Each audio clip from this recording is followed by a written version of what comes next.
Halim yok. Purchase your tracks today. Halim yok. Halim yok. Halim yok.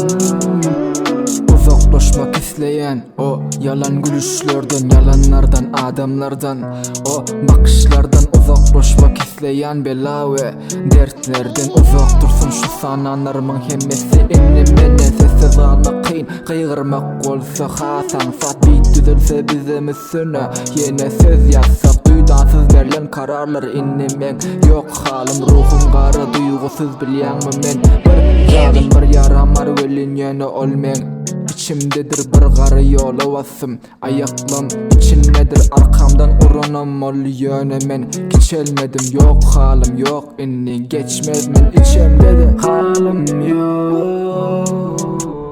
Halim yok. Halim yok. Halim yok. Halim yok ya dedim her gün ütkar kadalan durmuş kimi ağlıdır dünya on köy sadılar barqa bardı aliman men yok günüm kan tanıman men kimi açqa taşlaman men bar vaqtım ağılır dünya yalan aliman men günüm boyna faralan men doların bugün ağılam men ertir yana haliman men şazadım düğünden koy adı düğünümden bugün berde övünme göryan düğünüm öğlendim halim yok bilemek nemçin yine güllen mazası kaçtı gerçek erçin dünyam dümyan yigitler azalı ervet kerçin sen bunu bilyan hayaller ağlana koydaki erçin inna genel halim yok.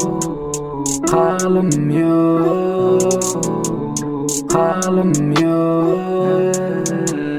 Halim yok.